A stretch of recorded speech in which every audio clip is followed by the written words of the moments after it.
Hello everyone and welcome.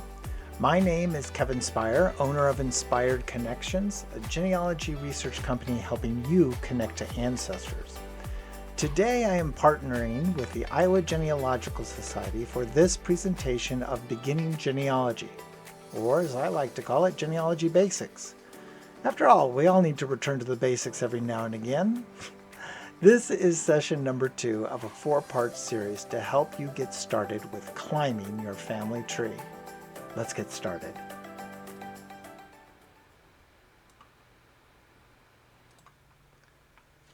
During this session, I will talk with you about foundational records. Now, I call them foundational records. That's just a term that I coined.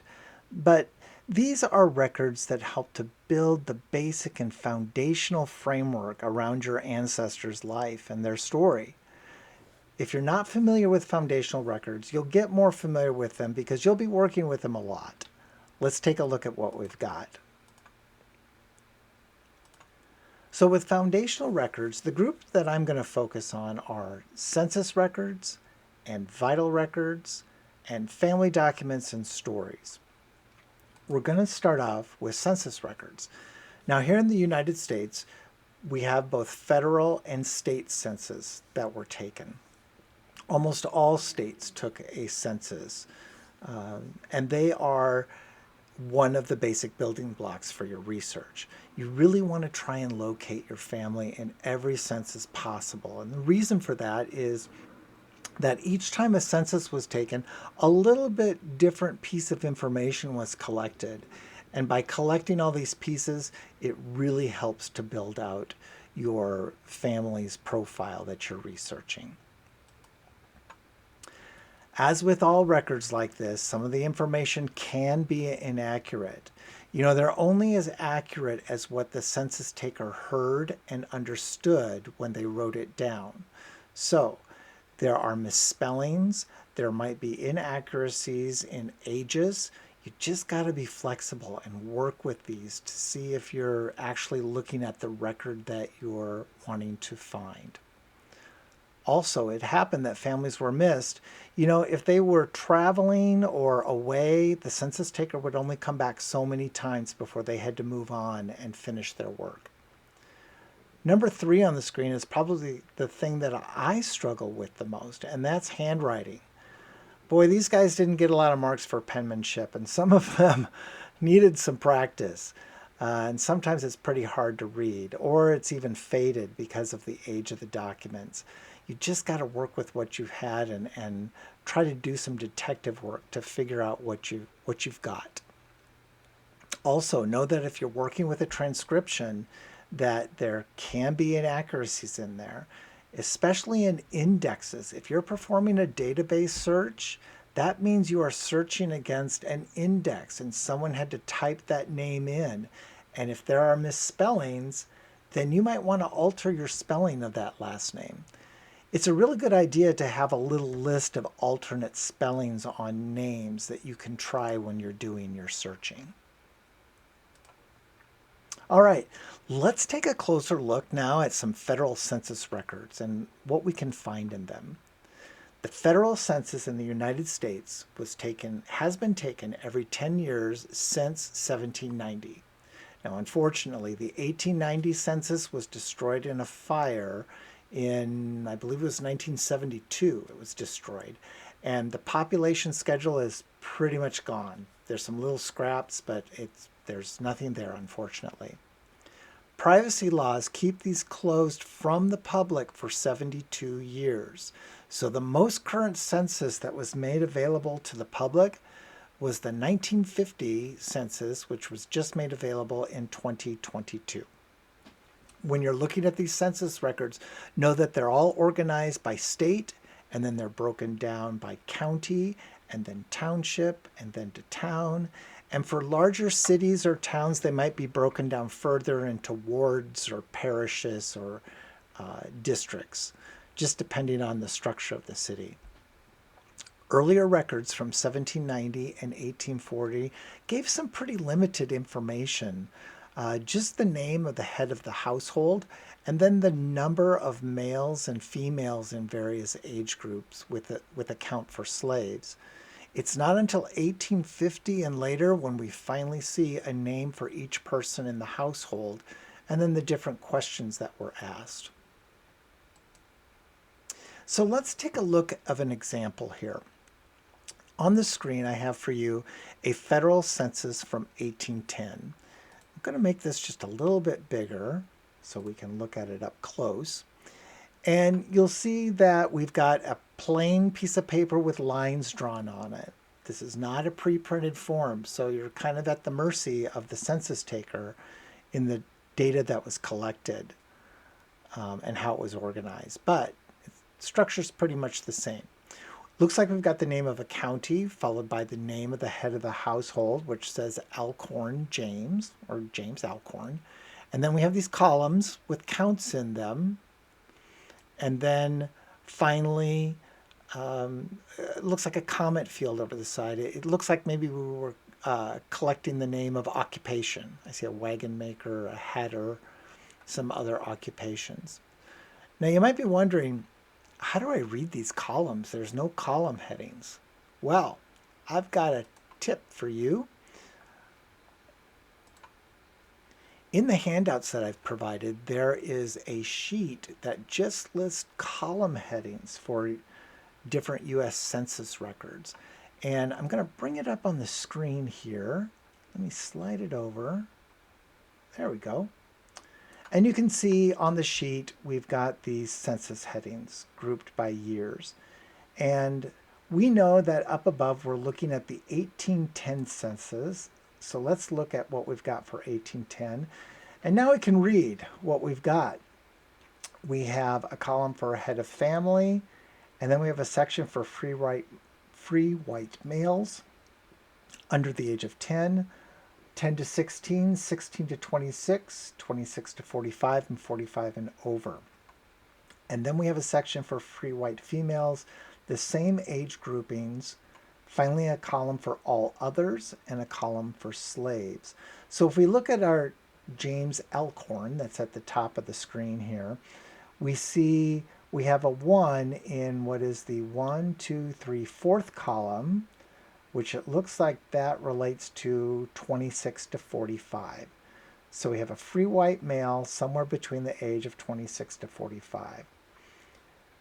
Back to our document, it doesn't look like we have any females listed.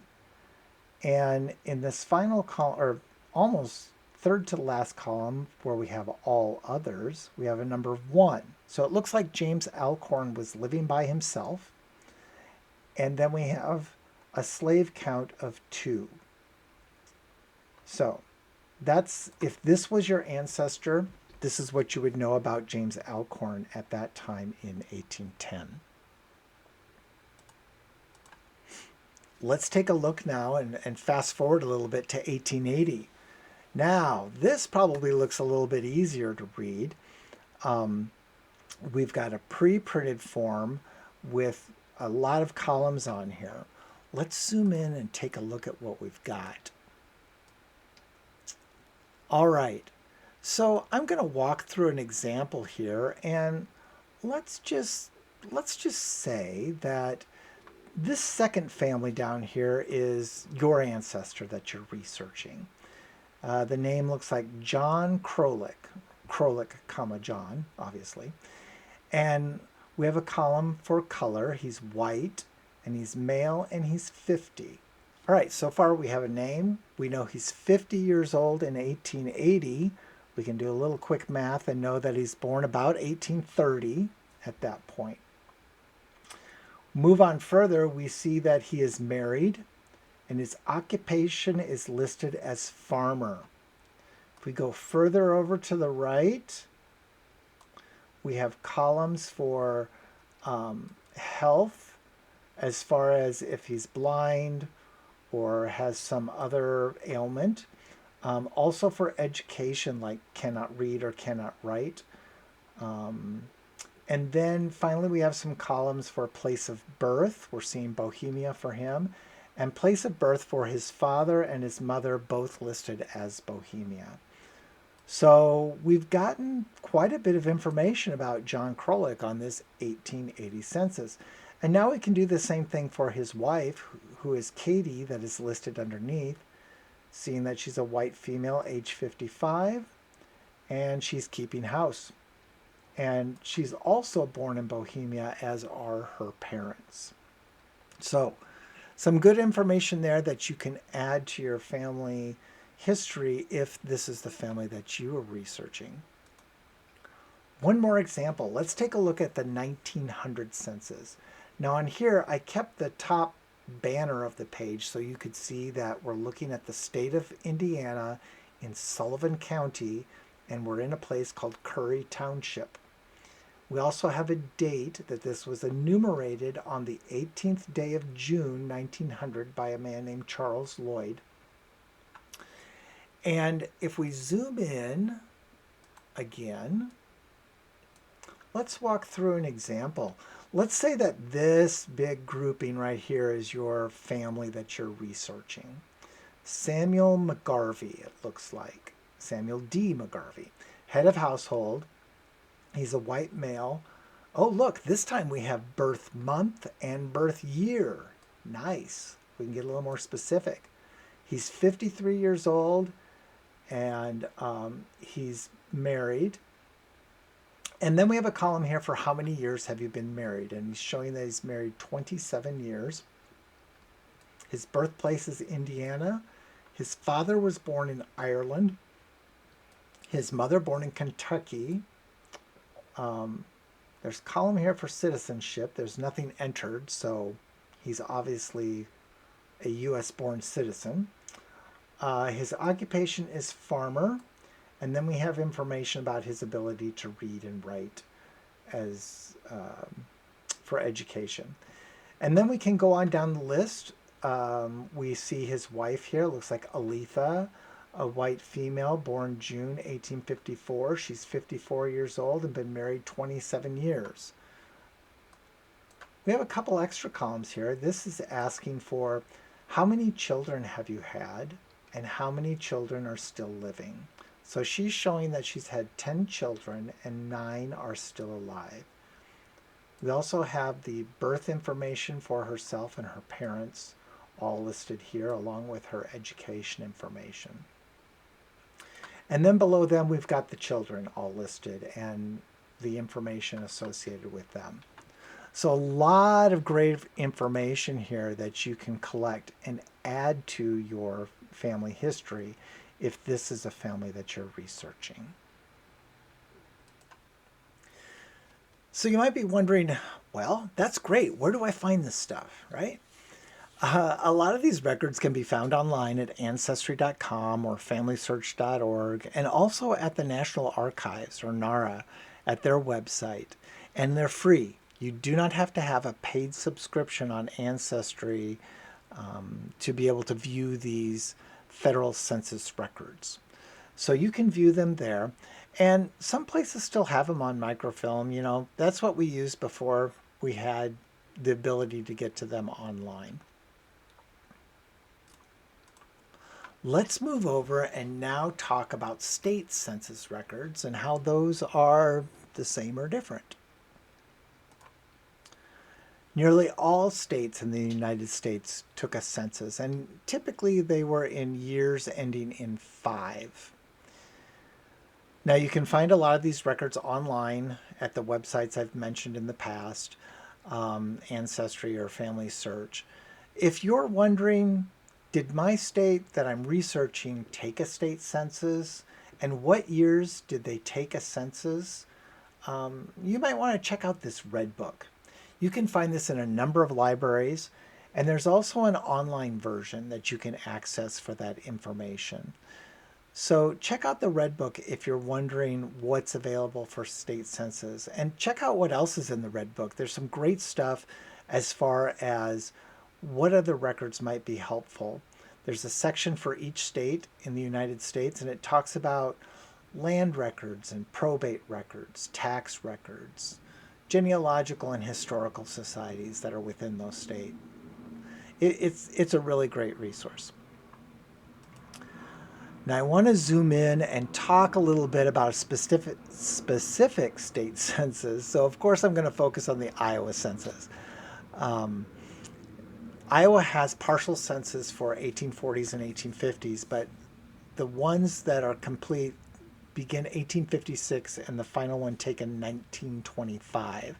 And you can find these online at the websites I've been talking about, and they're also on microfilm at a lot of libraries. I really want to talk about the 1925 Iowa Census because this one is a special gem. It has so much great information in it. It is the only state or the only census in the United States that asks for the names of each person's mother and father, and that includes the mother's maiden name. What a bonus. You know, as a genealogist, sometimes that's the hardest thing to figure out is what was a mother's maiden name. But there's a lot of other great information that we're going to look at here in a minute. But first, just realize that this census is 3 pages across.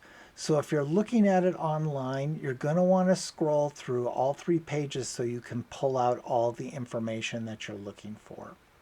So let's take a look at an example. All right, page 1, it all looks pretty familiar like we saw in our federal census. We're collecting name, relation to head of household, sex, color, age, marital status information.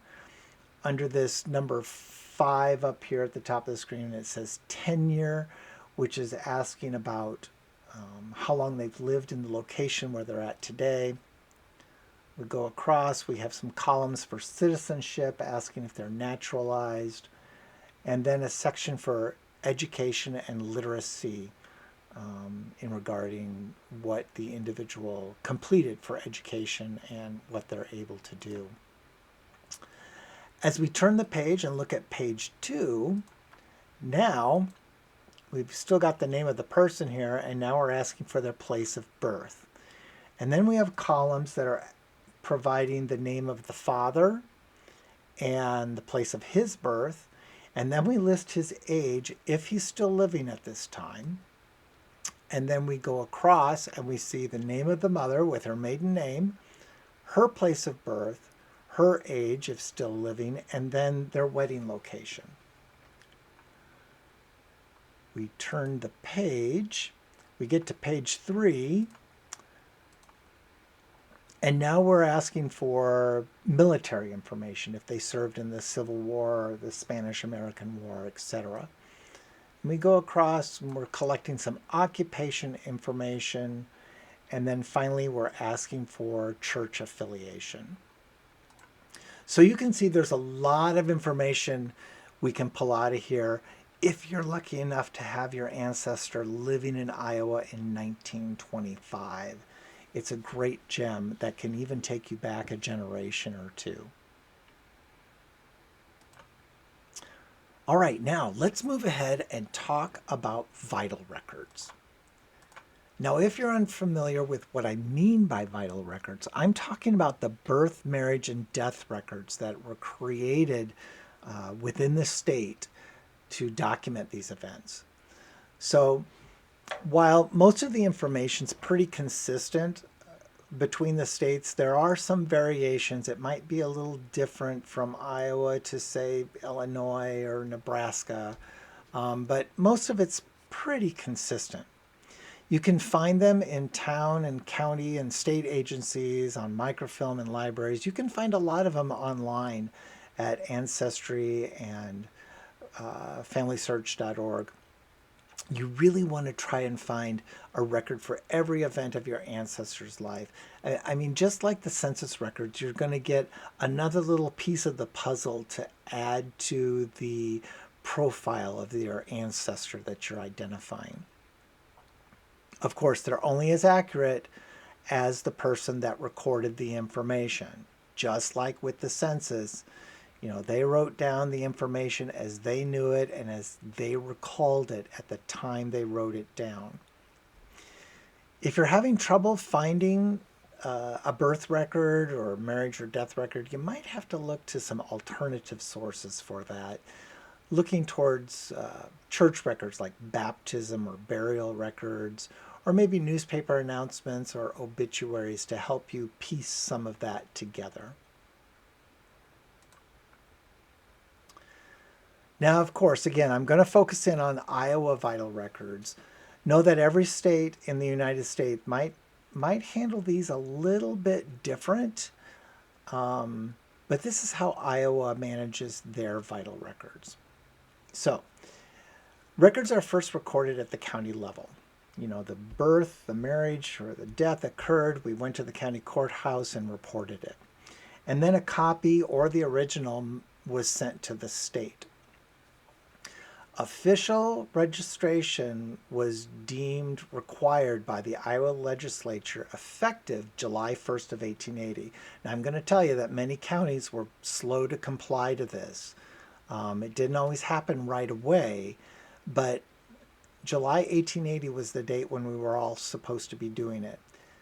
On a rare occasion, you might find some records earlier than 1880, maybe some marriage records, but a lot of times they're kind of buried in court documents or land documents. They're kind of tricky to find, but sometimes you get lucky.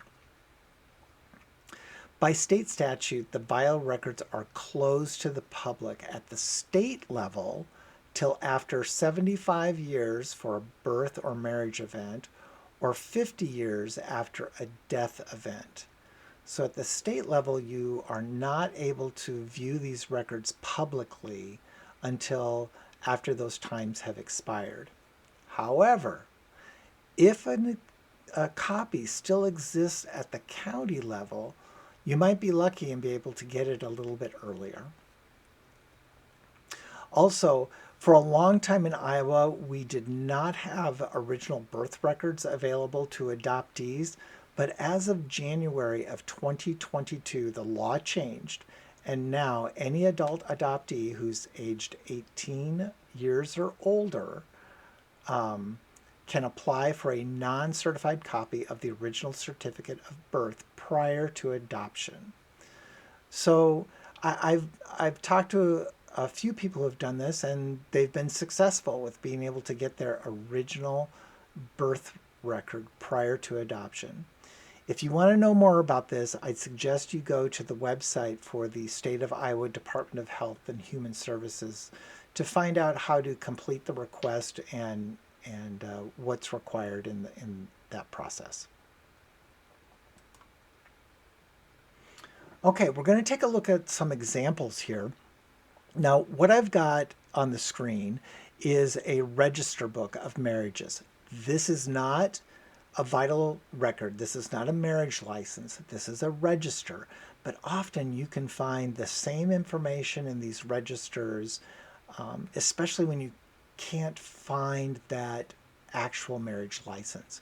And sometimes there's even more on here than those marriage licenses. So I'm going to zoom in here. We'll take a look. This first page has groom information, and we're collecting the groom's name, place of residence, occupation, age, race, color, place of birth, and then the name of their father and mother with their mother's maiden name. They're asking for mother's maiden name. And then the number of the groom's marriage. Is this the first time he's married or more? On the next page, we find likewise for the bride.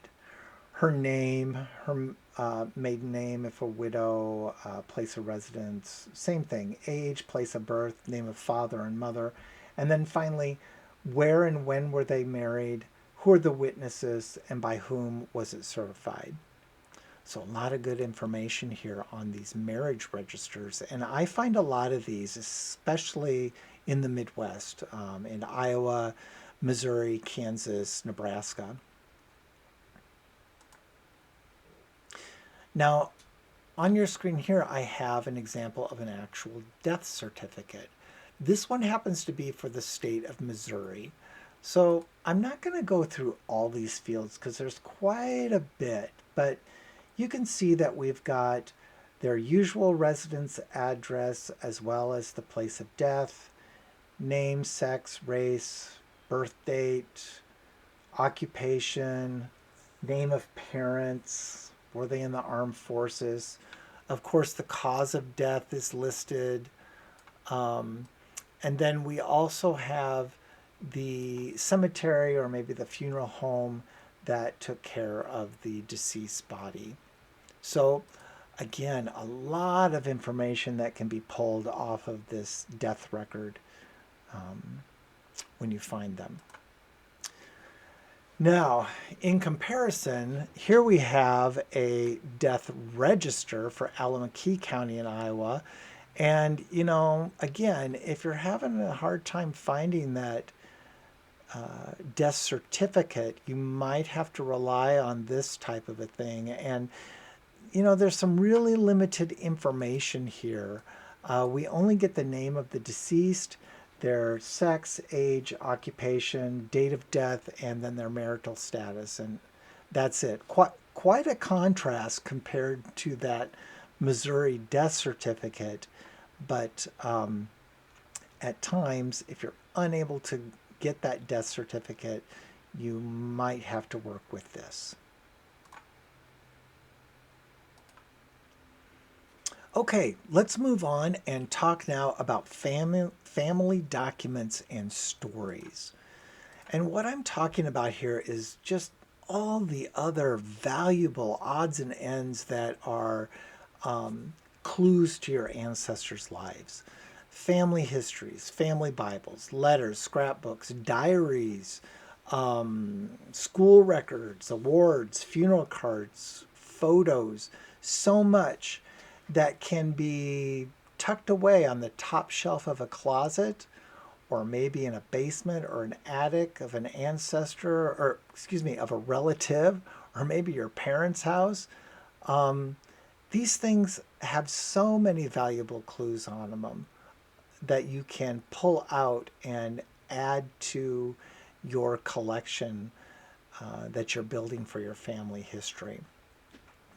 It's really worth reaching out to those other family members to see what they might have, and it'll give an excuse to go visit them, which I'm sure they will enjoy.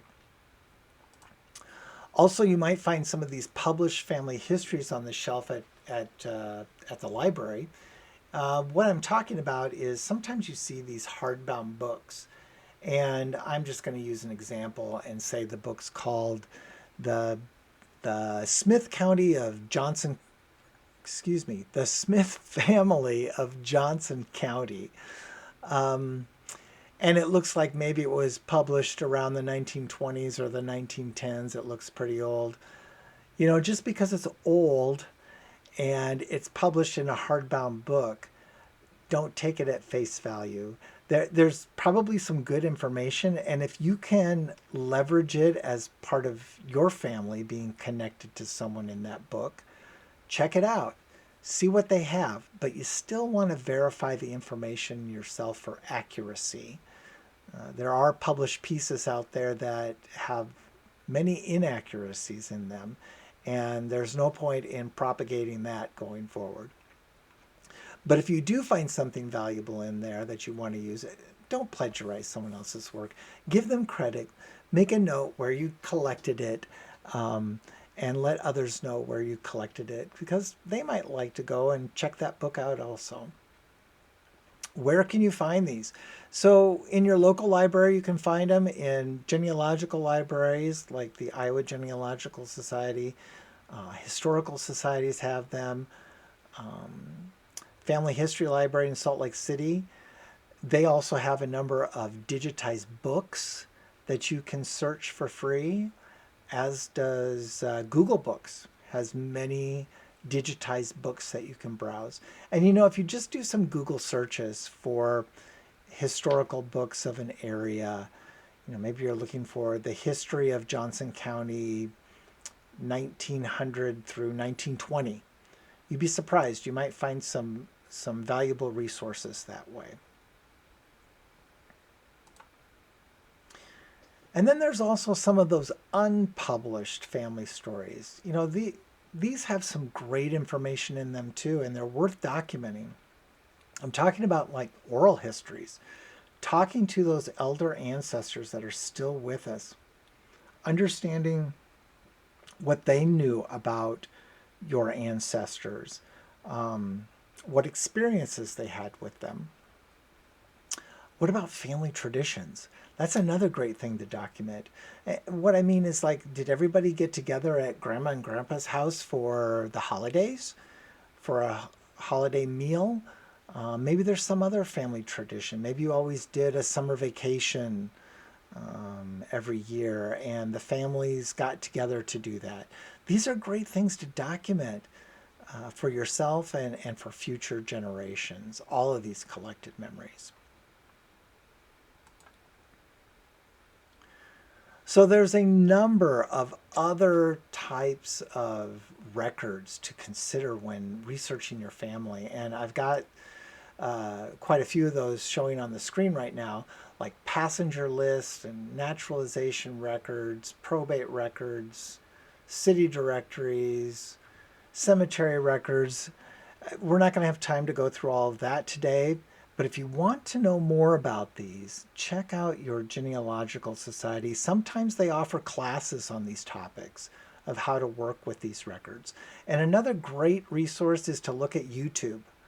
Go out there and search on YouTube, and you can often find some classes that are presented by folks in regards to these topics and how to work with these records.